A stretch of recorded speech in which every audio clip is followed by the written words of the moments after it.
사용했던 금액은 이 정도 되네요. 와, 진짜.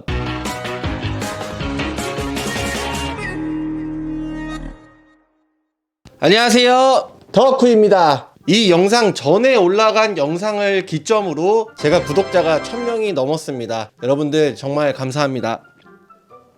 제가 8월 달에 테슬라 모델 Y 장기 렌트 계약을 하고 차량은 9월 6일 날 받았거든요. 대략 6, 7개월 정도 차량을 타고 다니면서 이제 유튜브도 하고 여러 가지 구매를 하면서 여러분들에게 리뷰를 해드렸었는데, 테슬라 모델 Y를 6, 7개월 동안 운영을 하면서 얼마를 썼을까가 문득 궁금해지더라고요. 그래서 오늘 한번 정리를 해보도록 하겠습니다. 정리에 앞서 제 차량은 장기 렌트인 점을 여러분들 감안하시고 봐주시면 좋을 것 같습니다. 실제로 테슬라를 운영하면서 과연 유지비가 어느 정도 드는지 궁금하신 분들이 많으실 텐데요. 사실 유지비라기보다는 욕심 비용이 좀 더 많이 나오는 것 같아요. 테슬라의 부족한 부분을 이것저것 튜닝하면서 그 부족한 부분을 채워나가는 재미가 또 있기 때문에 저는 그렇게 해서 쓴 비용들이 상당히 많더라고요. 자, 우선 첫 번째로 FSD 906만원. 아무래도 가장 큰 지출이 아닐까 싶은데, FSD에 대한 만족도, 그 질문이 되게 많으셨어요. 뭐 만족하냐? 너무 돈이 아깝지 않냐? 이렇게 여러 가지 의견들이 많은데, 저 같은 경우는 일단 서먼 사용 빈도가 굉장히 많고요. 그리고 장거리를 다닐 때 노아를 사용하기 때문에 906만원이란 돈이 사실 적은 비용은 아니지만, 저는 개인적으로 이 테슬라가 저한테는 굉장히 비싼 차량인데, 이왕 비싼 차량을 타고 다니는 김에 제대로 타고 다니자라는 생각으로 FSD까지 결제를 해서 타고 다니고 있습니다. 차량을 출고받고 나서 가장 많이 하는 작업이 이제 신차 패키지일 것 같은데, 저는 90만원짜리 신차 패키지를 진행을 했거든요. 근데 개인적으로 정말 돈이 아까웠어요. 가성비적으로 괜찮은 곳 찾아서 틴팅 정도만 하고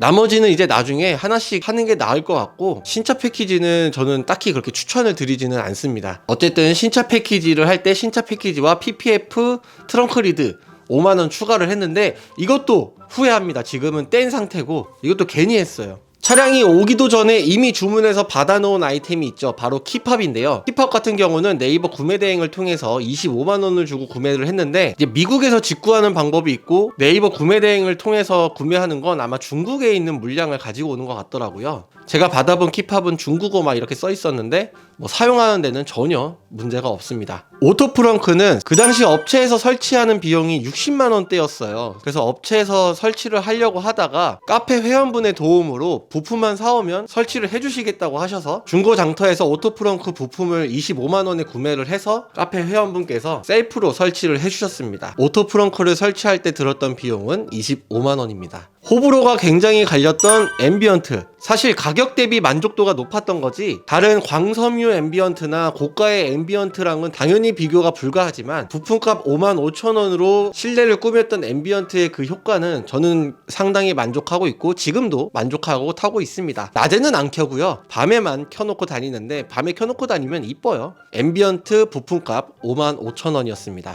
지금은 좀 구하기가 어느 정도 수월해진 것 같은데요. 저는 다른 분들보다 조금 빨리 운 좋게 구매를 한 케이스인데, DC 콤보 어댑터 29만원 정도에 구매를 했고요. 그 DC 콤보와 같이 사용하기 위해서 다이소 도어 쿠션 1000원, 그리고 DC 콤보 케이스 15,000원에 구매를 했습니다. DC 콤보가 출시하기 전에 저는 장거리를 다닐 때 와이프 눈치를 덜 보려고 급속 어댑터가 필요했었는데, 중고로 40만원대 차데모를 구매를 할 수 있었습니다. DC 콤보가 출시를 한다 안 한다 막 이런 카더라 통신이 많을 때 차데모 가격이 살짝 올라갔었던 때가 있어요. 명절 근처에. 그때 구매를 했는데 그 당시에 60만원까지 올라갔었던 걸로 알고 있는데, 저는 그래도 적당히 45만원에 구매를 했습니다. 제가 랩핑을 하기 전에 정말 그 제 차량에 아쉬웠던 부분, 바로 휠 커버. 이 휠 커버를 도색을 할까 뭐 어떻게 할까 여러 가지 고민이 많았었는데요. 알리에서 가성비 휠 커버를 발견을 했고, 알리에서 구매를 하자니 조금 그 당시에 알리를 잘 사용할 줄 몰랐었던 때라, 이 역시도 네이버 구매 대행 업체를 통해서 휠 커버를 구매를 했습니다. 제가 구매한 휠 커버 가격은 16만원이었습니다. 제가 와이프한테 테슬라를 허락을 받은 이유 중에 하나가 바로 차박이었어요. 아기랑 같이 차박을 다니는 이런 로망이 있었기 때문에 트렁크 매트를 설치를 했어야 했습니다. 테슬라 트렁크는 부직포로 되어 있어가지고 거기에서 지내기에는 좀 까끌까끌한 그런 면, 약간 좀 불편하거든요. 트렁크 커버라고 해야 될까? 트렁크 커버가 굉장히 잘 나온 제품들이 많아요. 근데 그 중에서도 저는 차팡 트렁크 매트를 사용하고 있는데요. 제가 구매했던 가격은 122,200원입니다. 가장 최근에 올렸던 다이 제품인데, 스위블 모니터, 저는 사전 예약 제품을 구매를 했어서 그 당시 좌우가 99,000원, 상하 좌우가 다 움직이는 게 15만원 정도 했었어요. 스위블 모니터 부품값 15만원에 구매를 해서 스위블 모니터를 장착했습니다. 그리고 서스펜션, HSD 서스펜션이 나왔을 당시 데모카를 모집한다고 하셔서 데모카 지원을 했고요. 모델 Y 스탠다드 차량은 원래는 개발이 안 됐었는데 제가 데모카 지원을 하면서 개발을 해주셨고 50만원에 HSD 서스펜션을 장착했습니다. 이전에 M스포츠 서스펜션과 비교 영상을 찍었을 때 다소 M스포츠와 비교가 될 수 있지만 부드러움을 추구하는 분들에게는 M스포츠가 맞고 약간 하드함을 추구하는 분들에게는 HSD 서스펜션이 맞을 수도 있어요. 그래서 저는 지금도 사실 HSD 서스펜션 만족하면서 타고 있습니다. 추후에 기회가 되면 M스포츠 서스펜션을 교체를 하고 HSD 서스펜션은 이제 원하시는 분에게 이제 판매를 할까 지금 고민 중에 있습니다. 어쨌든 HSD 서스펜션 교체 비용 50만원 사용했습니다.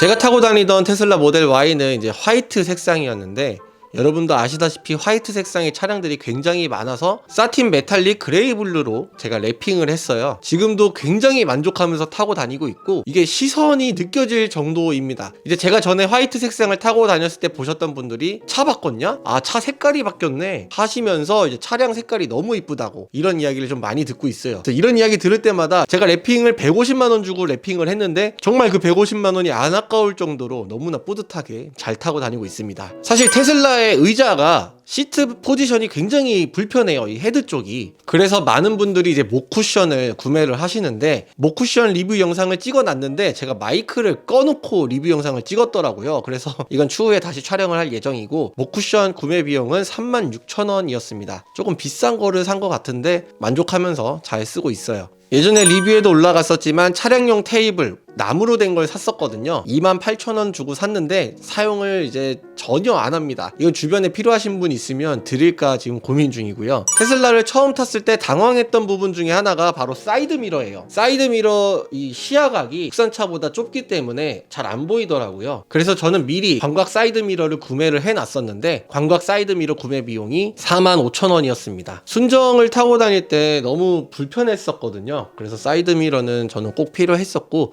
이 사이드 미러는 뭐 사람마다 다 다른 것 같아요. 뭐 어떤 분은 난 잘 보인다, 난 적응 잘 되던데? 그럼 뭐 안 바꾸시면 되고 저처럼 난 이거 적응이 좀 안 되는데 하시는 분들은 교체를 하시면 됩니다. 제가 사용하는 스마트폰 거치대는 3D 테슬라라는 쇼핑몰에서 구매를 한 건데요. 이렇게 앞에 맥세이프 그 충전기를 사용을 해서 자석으로 고정이 돼서 이렇게 쓰고 있습니다. 이거 말고도 이제 다른 종류의 충전기도 구매를 해놨는데 솔직히 구매한 지 지금 3개월, 4개월이 지난 것 같은데 아직 개봉을 못했어요. 제가 너무 바빠가지고 이것도 추후에 하나씩 리뷰를 해드리도록 하겠습니다. 어쨌든 그 폰 거치대와 같이 구매했던 마스크 거리 해서 25,000원에 구매를 했습니다. 이렇게 얘기하다 보니까 진짜 많이 사기도 했고 돈도 많이 썼는데요. 제가 6, 7개월 동안 테슬라 주행거리가 약 9,000km예요. 그래서 가장 중요한 이 9,000km를 타는 동안 사용했던 충전 요금이 얼마인지 계산을 해봤습니다. 제가 사용하는 충전 인프라는 세 가지인데 이제 아파트, 집밥, 슈퍼차저, 이제 흔히 관공서나 여러 군데에 있는 환경부 충전기 이렇게 세 가지를 사용을 하는데요. 아파트 충전요금 같은 경우는 제가 여태까지 충전했던 금액이 31만 2,750원이더라고요. 그리고 슈퍼차저는 11만 5,080원, 환경부 충전기는 14만 6,250원이었습니다. 다 더하면 한 57만원 정도 충전을 한 것 같아요. 내연기관차를 9,000km 정도 타면 기름값이 얼마나 나오나요? 혹시 아시는 분들은 댓글로 좀 적어주시면 제가 참고를 하도록 하겠습니다. 내연기관차를 타면서 사실 맨날 중고차만 구매를 했었어가지고 얼마를 탔는데 얼마를 썼다 이런 걸 계산을 해본 적이 없어서 한번 아시는 분들 있으시면 댓글로 남겨주시면 좋을 것 같고요. 저는 뭐 흔히 얘기하는 전비운전 이런 거 거의 안 하고 그냥 쏘고 싶을 때 쏘고 천천히 가고 싶을 땐 천천히 가고 전비운전은 전혀 하지 않은 상태입니다. 자, 어쨌든 제가 6, 7개월 동안 테슬라 9,000km를 주행하면서 사용했던 금액은 이 정도 되네요. 와, 진짜 많이 썼네요. 저 이거 거의 뭐 중고차, 제가 지금 세컨카로 타고 다니는 스포티지를 1,500만원 주고 샀는데 거의 뭐 중고차값 한 대를 6, 7개월 동안 써버렸네요. 이게 테슬라가 약간 이런 차입니다. 좀 위험해요. 돈이 차를 사고 나서도 돈이 계속 이렇게 나가는 약간 그런 매력적인 차량이기 때문에 테슬라 구매를 염두해 두고 계시는 분들이 있으시면 참고하시면 좋을 것 같습니다. 혹시 테슬라에 대해서 궁금하신 거나 아니면 뭐 저에 대해서 궁금하신 게 있으시면 댓글 남겨주시면 성심성의껏 답변해 드리도록 할 테니까 여러분들 앞으로도 테슬라그램 채널 많이 좋아해 주시고요. 구독자 1000명 넘길 수 있게 해주셔서 감사드리고 더욱더 승승장구하는 채널이 될 수 있도록 노력하겠습니다. 자, 오늘 영상은 여기서